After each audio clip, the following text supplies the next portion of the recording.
Hello students, आज हम periodic classification of the elements का लेक्चर नंबर 12 देखेंगे।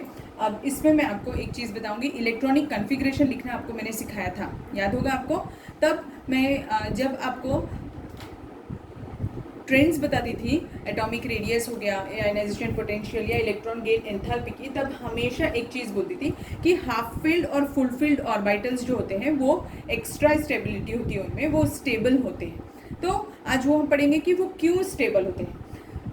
वैसे तो periodic classification of the elements chapter atomic structure के बाद में ही पढ़ाना चाहिए, पर हमने यहाँ पहले लिया है, इसीलिए हम कुछ पोर्शंस एटॉमिक स्ट्रक्चर के यहाँ पर पढ़ाएंगे। उसी के बाद में ये चैप्टर अच्छे से समझ में आता है। तो इलेक्ट्रॉनिक कॉन्फ़िगरेशन में आज हम सिर्फ 3D ब्लॉक का ही डी ब्लॉक का ही मैं कॉन्फ़िगरेशन आपको बताने वाली हूँ। तो देखो, तो 3D सीरीज, तो 3D सीरीज यानी क्या? Example scandium. स्कैंडियम का एटॉमिक नंबर होता है 21। स्कैंडियम आपको बताया था 3D सीरीज का एक वो बताया था आपको, वो 10 एलिमेंट्स कैसे याद रखना है। SC Trivedi, very cruel man, for class 9th, C zinc.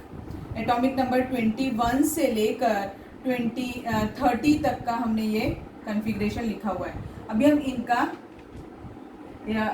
Atomic number 21 से लेके 30 तक के मैंने एलिमेंट्स लिखे हुए हैं। अब हम इनका कॉन्फ़िगरेशन पढ़ेंगे। सबसे फर्स्ट देखते हैं स्कैंडियम का। स्कैंडियम का एटॉमिक नंबर क्या है? 21। तो पहले मैं अबव प्रिंसिपल का यहाँ पर वो बना लेती हूँ डायग्राम, जिससे मैं इजी जाएगा कॉन्फ़िगरेशन लिखना।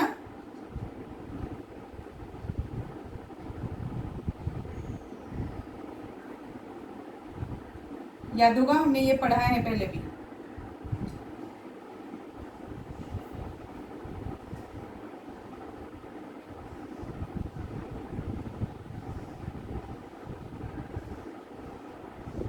ऐसा ये S है, P है, D है और F है। ये 1 2 3 4 5 6 7, ठीक है। अब अगर स्कैंडियम का लिखना है तो क्या हो जाएगा? स्कैंडियम 21 है, SC 21, तो कैसे कॉन्फ़िगरेशन लिखेंगे? 1s2 2s2 2p6, 10 इलेक्ट्रॉन्स हो गए, 3s2 3p6। अब देखो 1s2 2s2 2p6 3s2 3p6, 3p6 के बाद इलेक्ट्रॉन कहाँ जा रहा है? 4s में, तो 4s2, और फिर इलेक्ट्रॉन कहाँ जा रहा है? 3D में, तो 3d1, ठीक है। ऐसा लिखते हैं, पर हमें एक्चुअल ऐसा लिखना चाहिए, बट एक्चुअल कैसे लिखते हैं मैंने आपको बताया था। ये भी चीज़ हमेशा लास्ट ऑर्बिट जो होता है वो लास्ट में ही लिखना चाहिए। तो अब हम उसे कैसे लिख सकते हैं? 1s ये 3d1 पहले आ जाएगा और 4s2 बाद में लिखा जाएगा, ठीक। और ये जो पूरा दिख रहा है आपको, इसको भी हम अकॉर्डिंग टू इसको भी हम कॉम्पैक्ट कर सकते हैं। इंस्टेड ऑफ राइटिंग ये सभी चीज़ें हम नियरेस्ट नोबल गैस कॉन्फ़िगरेशन से भी लिख सकते हैं बेटा इसे। तो अब नियरेस्ट नोबल गैस कॉन्फ़िगरेशन कौन सा हो जाएगा? देखिए, अभी इसका एटॉमिक नंबर क्या है? 21 है, तो नियरेस्ट नोबल गैस कौन होगा यहाँ पर? आर्गॉन होगा। तो हम आर्गॉन ले लेंगे, तो AR ले लिया। इसका मतलब क्या है? AR का एटॉमिक नंबर क्या होता है? आर्गॉन का एटॉमिक नंबर होता है 18, तो 18 इलेक्ट्रॉन्स वहां चले गए। 18 19 20 21 हो गया। तो अभी स्कैंडियम का मैं इलेक्ट्रॉनिक कॉन्फ़िगरेशन कैसे लिख सकती थी? आर्गॉन लिख दिया और फिर 3d1 4s2।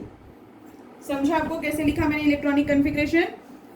अब हम सारे ये जितने भी 10 एलिमेंट्स हमने लिए हैं, इन सभी का हम ऐसे ही इलेक्ट्रॉनिक कॉन्फ़िगरेशन लिखेंगे, ठीक है। अब देखो, अब नेक्स्ट क्या है? Ti यानी टिटेनियम, एटॉमिक नंबर 22। तो कैसे लिखेंगे? पहले आर्गॉन हो जाएगा, ये कितना है? 18 के बाद क्या बचा? 19 20 21 22, 4 इलेक्ट्रॉन्स बचे, तो किस में जाएगा? 4s2 3d2, ऐसा रहने वाला है। और इसको अगर हमें प्रॉपरली लिखना है तो कैसा हो जाएगा? AR, समझ रहे हैं ना बेटा क्या बता रही हूं मैं? AR 3d2 4s2, ठीक है। चाहिए तो आप आर्गॉन का जो 18 है उसका कन्फिग्रेशन आप पहले ही लिख करके रख सकते हैं। कैसे, देखो आर्गॉन का इलेक्ट्रॉनिक कन्फिग्रेशन एटॉमिक नंबर 18 है, तो कन्फिग्रेशन क्या हो जाएगा 1s2 2s2 2p6 3s2 और 3p6। ये हो गए 18 इलेक्ट्रॉन्स, मीन्स 3p6 तक का आपने लिख के रख लिया। ये मैंने बताया भी था इससे पहले, आर्गॉन का हो गया। ठीक है, ऐसे ही सेम अब हम वैनेडियम का लिखेंगे। वैनेडियम का लिखेंगे तो क्या हो जाएगा, वैनेडियम 23, इसका क्या होगा आर्गॉन 4s2 3d3। ठीक है, और अगर मुझे इसे प्रॉपरली लिखना हो तो क्या होगा argon 3d3 4s2। Chromium 24, chromium 24 का लिखेंगे तो कैसा हो जाएगा, डायरेक्टली अब ये वाला लिखती हूँ आर्गॉन 3d4 4s2। फिर आयरन 26, इसका कैसे हो जाएगा आर्गॉन 3d5 4s2। 18 19 20 25 ही हो रहा है ये। 3d6 होगा ये, 3d6। मैंने एक क्रोमियम के बाद मैंगनीज नहीं लिखा, यहाँ पर लिखने के टाइम मैंगनीज भी लिख देती हूँ। मैंगनीज का क्या हो जाएगा, मैंगनीज एटॉमिक नंबर 25, कॉन्फ़िगरेशन क्या होगा आर्गॉन 3d5 4s2। आयरन हो गया है, उसके बाद क्या होना आएगा कोबाल्ट, तो यहाँ पे लिख देती हूँ कोबाल्ट 27, कॉन्फ़िगरेशन क्या होगा आर्गॉन 3d6 के जगह पे क्या हो जाएगा अभी 7 4s2। कोबाल्ट के बाद कौन है निकेल 28, इसका क्या होगा argon 3d8 4s2। Next copper Cu, क्या होगा इसका आर्गॉन 3d9 4s2। और फिर लास्ट जिंक का बचा है, यहाँ स्पेस नहीं है बेटा, मैं इस साइड लिख देती हूँ जिंक 30, इसका कॉन्फ़िगरेशन कैसे लिखेंगे आर्गॉन 18 हो गया 3d10 4s2। ठीक है, ये मैंने आपको अभी नए मेथड से इलेक्ट्रॉनिक कॉन्फ़िगरेशन लिखना बताया। इससे पहले हम ऐसा इलेक्ट्रॉनिक कॉन्फ़िगरेशन लिखते थे, अब हम नोबल गैस एलिमेंट रख करके इलेक्ट्रॉनिक कॉन्फ़िगरेशन लिखेंगे।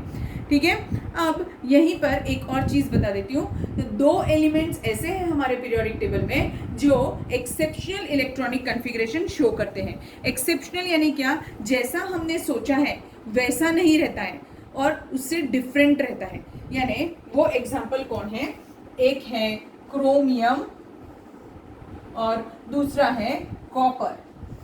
ये दो एलिमेंट्स ऐसे हैं जो अपना इलेक्ट्रॉनिक कॉन्फ़िगरेशन चेंज कर लेते हैं। अब वो क्यों चेंज करते हैं, क्योंकि because of half field stability rule. Half field stability rule क्या होता है वो बताऊंगी मैं अभी आपको। ये दोनों के इलेक्ट्रॉनिक कॉन्फ़िगरेशन क्या होते हैं, चेंज रहते हैं। जैसा हमने लिखा है वैसा इलेक्ट्रॉनिक कॉन्फ़िगरेशन नहीं रहता है। अगर चेंज रहता है तो क्यों चेंज रहता है, because of half stability rule. ठीक है, अब ये जो हाफ स्टेबिलिटी रूल क्या होता है ये भी पहले बताती हूँ, उसके बाद में आपको समझ में आएगा। सॉरी, हाफ स्टेबिलिटी रूल नहीं, एक्स्ट्रा स्टेबिलिटी रूल बताया है मुझे, एक्स्ट्रा स्टेबिलिटी रूल। अब एक्स्ट्रा स्टेबिलिटी रूल क्या होता है, एग्जाम्पल क्रोमियम का ले लेते हैं, एटॉमिक नंबर 24 होता है, तो इसके पास में क्या है आर्गॉन हो गया, और उसके बाद हम क्या लिखते हैं 3d4 4s2। ठीक, अगर मैं इसे ड्रॉ करूं, इसको छोड़ देती हूँ, इस पार्ट को ड्रॉ करते हैं, तो ये हो गया 3d के बॉक्सेस 1 2 3 4 5 और ये 4s के, तो ये 4s के हैं और ये 3D के बॉक्सेस है। अगर मैंने इसे ऐसा रखा है जैसा इसमें दिया हुआ है 1 2 3 4 1 2 ऐसा इलेक्ट्रॉन्स रखे हुए हैं, ठीक है। अगर मैं इस वाले एक इलेक्ट्रॉन को यहाँ शिफ्ट कर दूं तो ये कैसे दिखने लगेगा, देखिए ये 3D वाला पार्ट है और ये 4s वाला पार्ट है, तो ये कैसे दिखेगा 1 2 3 4 5 और ये एक 6, टोटल 6 इलेक्ट्रॉन्स फिल करने थे, ऐसे फिल कर दिए। अब देखिए ये क्या दिख रहा है, सिमेट्रिकल दिख रहा है। ये सिमेट्रिकल है क्या, नहीं। तो एक्स्ट्रा स्टेबिलिटी रूल में दो रीजंस होते हैं, हाफ फिल्ड हो या फुल फिल्ड हो, उसके दो रीजंस होते हैं। क्या कि उसमें कैसा स्ट्रक्चर होता है, सिमेट्रिकल स्ट्रक्चर बन जाता है, इसीलिए ये ज्यादा स्टेबल होते हैं। सेम केस हम कॉपर का भी देख सकते हैं। कॉपर 29, इसका कॉन्फ़िगरेशन कैसा हो जाएगा, आर्गॉन 3d9 4s2।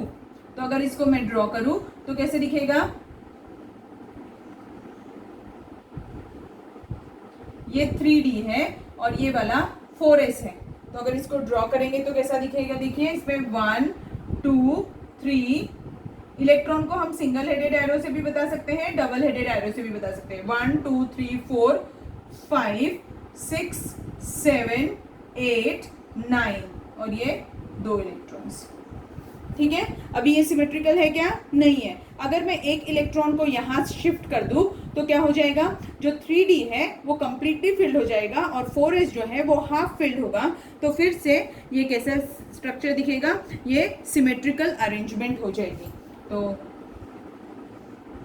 एक इलेक्ट्रॉन को हम यहाँ शिफ्ट कर देंगे। ये शिफ्टिंग आप किसी और एलिमेंट में नहीं करिएगा बेटा, नहीं तो आप सोचेंगे मैडम ने इसमें किया है तो मैं अब दूसरे एलिमेंट पे कर दूंगा, तो वैसा नहीं कर सकते हैं हम। सिर्फ यही दो एलिमेंट्स हमारे कोर्स में एक्सेप्शनल केस है, एक क्रोमियम और दूसरा कॉपर। बाकी कोई भी किसी में भी हम ऐसा इलेक्ट्रॉन शिफ्टिंग नहीं कर सकते हैं, ठीक है। तो अब ये कैसे दिखेगा, देखिए 1 2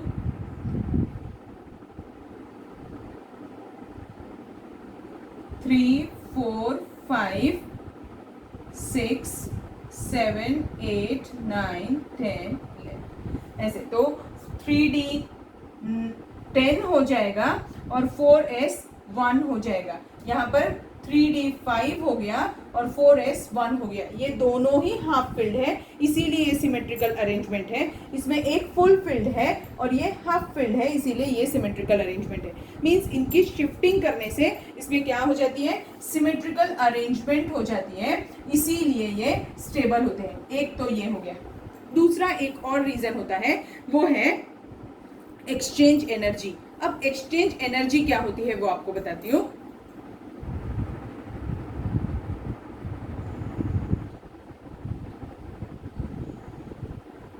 एक्सचेंज एनर्जी थोड़ा समझिएगा।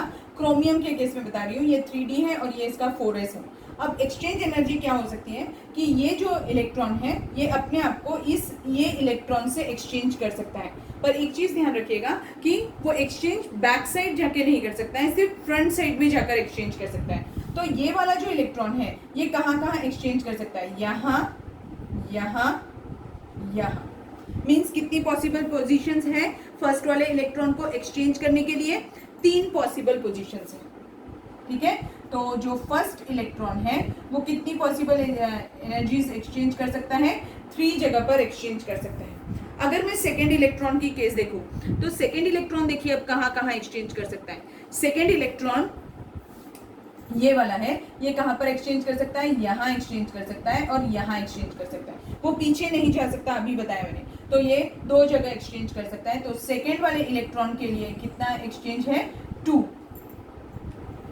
अब थर्ड वाले इलेक्ट्रॉन के लिए देखते हैं। थर्ड वाला इलेक्ट्रॉन सिर्फ एक ही जगह एक्सचेंज कर सकता है।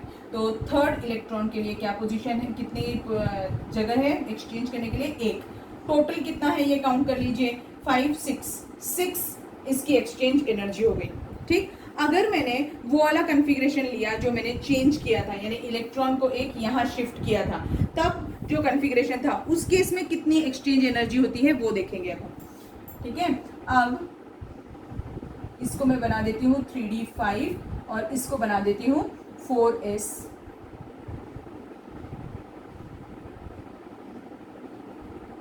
तो ये देखिए 1 2 3 4 5, ये इलेक्ट्रॉन को मैंने यहाँ शिफ्ट किया था ना, अभी थोड़ी देर पहले बताया था मैंने, और इसमें एक बचा। इसके तो एक्सचेंज एनर्जी का क्वेश्चन ही अराइज नहीं होता क्योंकि इसके पास में कोई सब ऑर्बिटल नहीं है। अब ये वाले केस में कितना हो सकता है, ये फर्स्ट इलेक्ट्रॉन कितना एक्सचेंज कर सकता है, 1 2 3 4, मीन्स फर्स्ट इलेक्ट्रॉन कितने जगह पर एक्सचेंज कर सकता है, कितने पॉइंट्स हो सकते हैं उसके, 4। अब सेकेंड इलेक्ट्रॉन कितनी जगह पर एक्सचेंज कर सकता है, 1 2 3, मीन्स सेकेंड इलेक्ट्रॉन कहाँ पर एक्सचेंज कर सकता है, 3 प्लेसेस पे।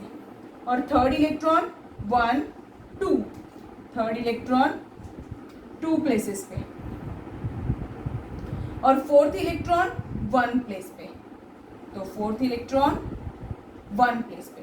अब इसका टोटल कितना हुआ, 4 + 1 5 + 5 10 हो गया, मीन्स इसके कितनी हो रही है एक्सचेंज एनर्जी, 10।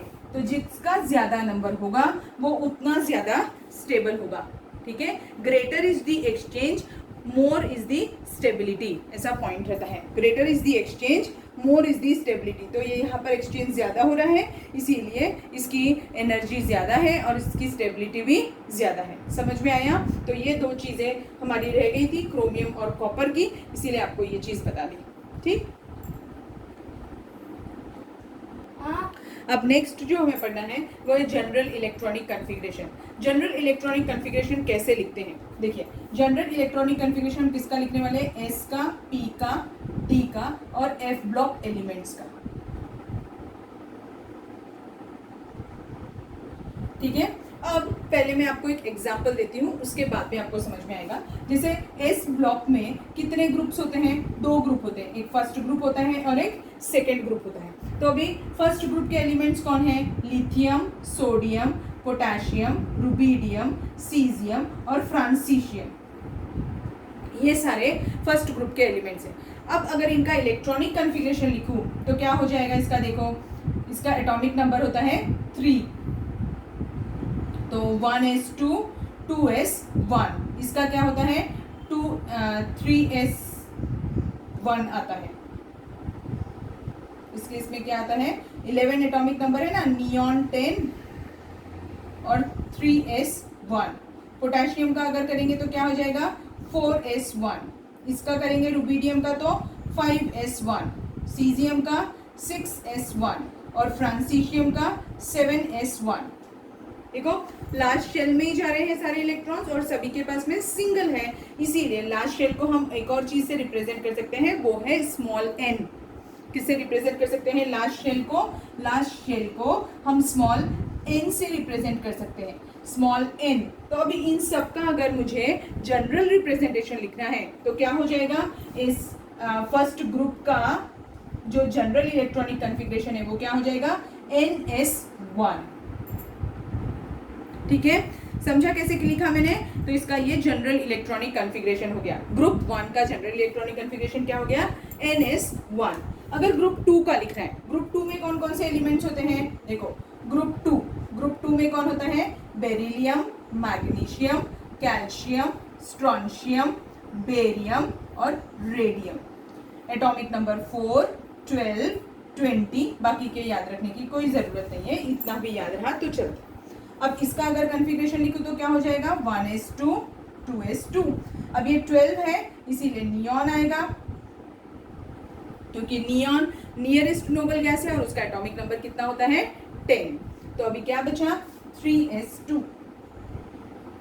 नियॉन जो है इसका मैं लिखकर बता देती हूँ, नियॉन 10 है तो इसका कॉन्फ़िगरेशन क्या हो जाएगा 1s2 2s2 2p6, ठीक है। इसीलिए अभी ये नियॉन और फिर 3s2 हो गया। और इस केस में क्या हो जाएगा 4s2, इस केस में 5s2, बेरियम में 6s2 और रेडियम में 7s2। अब अगर इसका मुझे जनरल इलेक्ट्रॉनिक कॉन्फ़िगरेशन लिखना है तो क्या होगा, लास्ट शेल को कैसे रिप्रेजेंट करते हैं n से, तो इसका ग्रुप 2 का और सभी में क्या है s में 2 इलेक्ट्रॉन्स है, इसीलिए इसका जनरल इलेक्ट्रॉनिक कॉन्फ़िगरेशन क्या हो जाएगा ns2। समझा आपको कैसे लिखा मैंने, तो तो जनरल इलेक्ट्रॉनिक कन्फिग्रेशन ग्रुप 1 का क्या है, NS1, और ग्रुप 2 का क्या है, NS2। अब नेक्स्ट लेते हैं P ब्लॉक का। अगर P ब्लॉक का मुझे बताना है तो P ब्लॉक में कौन कौन सी स्पीशीज होती है। देखिए P ब्लॉक में कितनी ग्रुप्स होते हैं, 6 ग्रुप्स होते हैं। 6 ग्रुप में से हम एक एक करके लेंगे। आपको मैं 2 का ही बताऊंगी तो बाकी के आपको समझ में आ जाएंगे कैसे रहने वाले हैं। फिर मैं आपको और इसको कैसे और कौन सा डिफरेंट टाइप का क्वेश्चन पूछ सकता है इसमें वो समझाऊंगी। तो अभी 6 ग्रुप्स हैं। 6 ग्रुप्स हैं, एग्जाम्पल ले लेते हैं हम। Boron family, boron, aluminium, gallium, indium और थैलियम। Boron 5, aluminium 13। तो इसका कन्फिग्रेशन क्या हो जाएगा, 1s2, 2s2, 2p1। इसका लास्ट शेल कौन सा है, 2s2 और 2p1। एल्यूमिनियम अगेन नियॉन इसका वो रहेगा क्योंकि नियॉन ही नियरेस्ट नोबल गैस है। तो नियॉन का 10 यानी 2p6 हो गया। अब कितने बचे इसके पास इलेक्ट्रॉन्स, 3। तो वो कैसे लिखेंगे, 3s2, 3p1। मीन्स इसमें क्या आता है, लास्ट शेल में 3s2, 3p1। अगर मैं गैलियम का लिखने चाहूँ तो क्या हो जाएगा, 4s2, 4p1। इंडिनियम का 5s2, 5p1 और थैलियम का 6s2, 6p1। अब अगर इसका मुझे जनरल इलेक्ट्रॉनिक कन्फिग्रेशन लिखना है तो कैसे हो जाएगा, ये देखो लास्ट शेल को n बोलते हैं, n के s में सभी में 2 है तो जनरल इलेक्ट्रॉनिक NS2। और फिर ये भी लास्ट शेल ही है तो ये n और p में क्या है, 1। तो बोरॉन यानी कि ग्रुप 13 का जनरल इलेक्ट्रॉनिक कन्फिग्रेशन क्या होता है, NS2, NP1। वैसे ही सेम अगर मैं कार्बन का करूं तो क्या हो जाएगा, वहां पर 2p2 होगा तो उसका जनरल इलेक्ट्रॉनिक कन्फिग्रेशन क्या होगा, ग्रुप 14 का NS2, NP2। अगर मैं 15th ग्रुप का देखी तो NS2, NP3। ऐसे आगे आगे जाते जाएगा टिल NS2, NP6। ये हो गया ग्रुप नंबर 13 का। अगर मैं ग्रुप 14 का लिखूं तो क्या हो जाएगा, ग्रुप 14 का फिर NS2, NP2।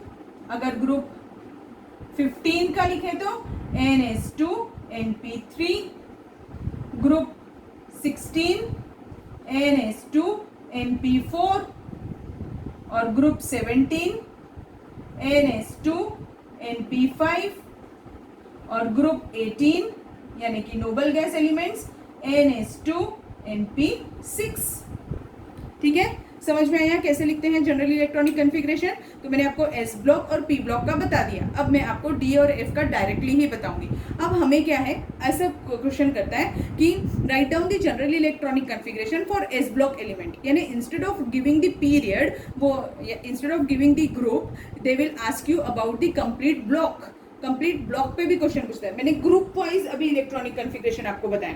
अब अगर ब्लॉक में पूछ रहा है तो कैसे लिखेंगे वो बताती हूँ। देखो बेटा, ग्रुप 1 का जनरल इलेक्ट्रॉनिक कन्फिग्रेशन क्या है, NS1। और ग्रुप 2 का जनरल इलेक्ट्रॉनिक कन्फिग्रेशन क्या है, NS2। और अगर किसी ने बोला कि S ब्लॉक का जनरल इलेक्ट्रॉनिक कन्फिग्रेशन लिखो तो क्या हो जाएगा, NS122।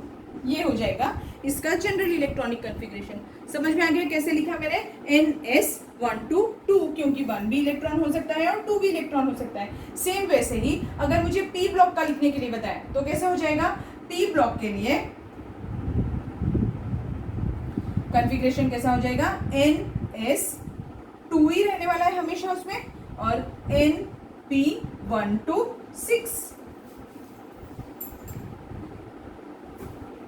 समझ में आया कैसे किया मैंने। तो general electronic configuration S block का और P ब्लॉक का समझ में आ गया अब आपको। अब अगर मुझे D ब्लॉक का बनाना है तो D ब्लॉक का अगर लिखना है तो देखिए पहले एक एग्जांपल ले लेते हैं। स्कैंडियम 21 अभी किया था मैंने। स्कैंडियम 21 है तो 1s2, 2s2, 2p6, 3s2, 3p6, 4s2, 3d1। ये इसका लास्ट शेल है। ठीक है, तो अब देखो लास्ट शेल नंबर ये है, मीन्स क्या होगा, NS2। और ये सेकेंड लास्ट है इसलिए क्या होगा, N-1D। अब D में कितने इलेक्ट्रॉन्स रख सकते हैं हमने देखा था स्कैंडियम से जिंक की तरफ गए थे तो 1 to 10, तो 1 से 10 तक। बट क्रोमियम और कॉपर के केस में क्या हुआ था, वहां पर एक इलेक्ट्रॉन भी था S में, इसीलिए ये क्या हो सकता है 1 to 2,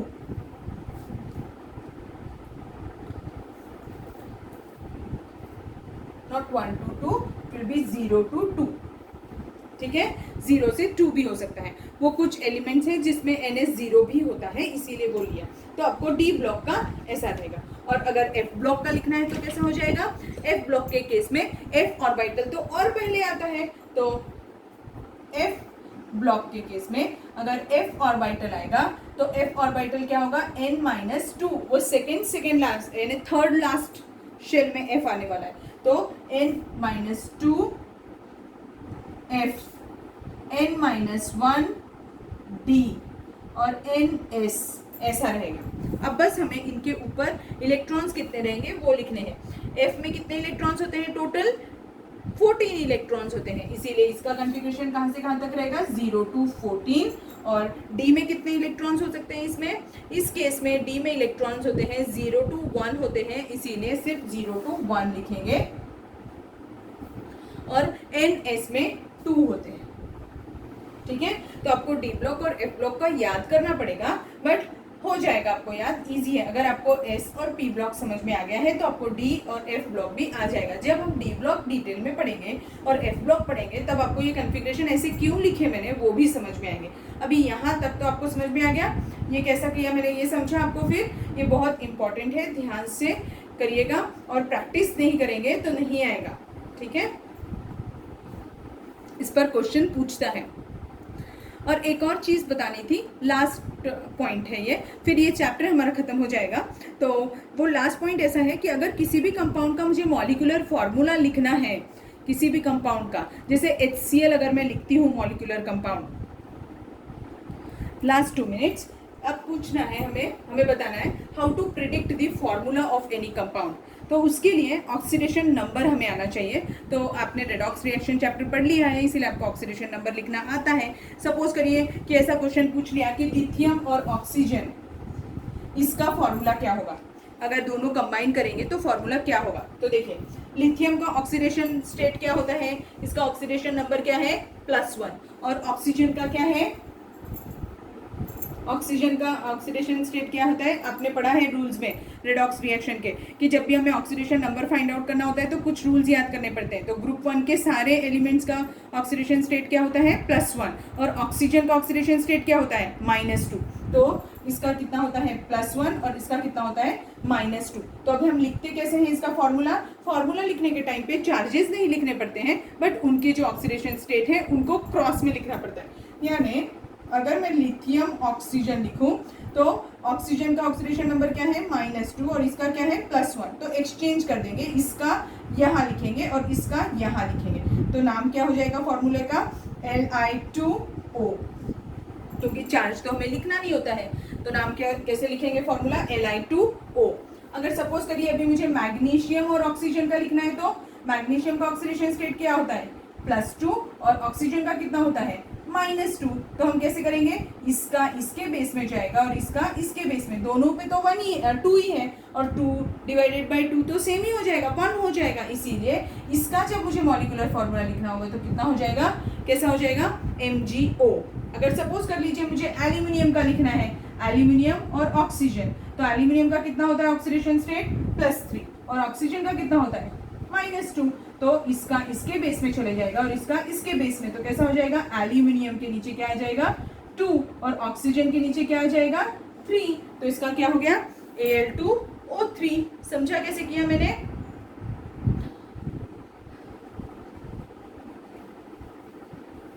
अब अगर मुझे फास्फोरस और फ्लोरीन का लिखना है, फ्लोरीन का हमेशा ही ऑक्सीडेशन स्टेट कितना होता है -1 और फास्फोरस का कितना होता है 5 +5। तो कैसे करेंगे, एक और चीज, जब भी हम कंपाउंड लिखते हैं किसी भी कंपाउंड का मॉलिक्यूलर फॉर्मूला लिख रहे होते हैं तो हमेशा पॉजिटिवली चार्ज स्पीशीज पहले होनी चाहिए और नेगेटिवली चार्ज स्पीशीज बाद में ही होनी चाहिए।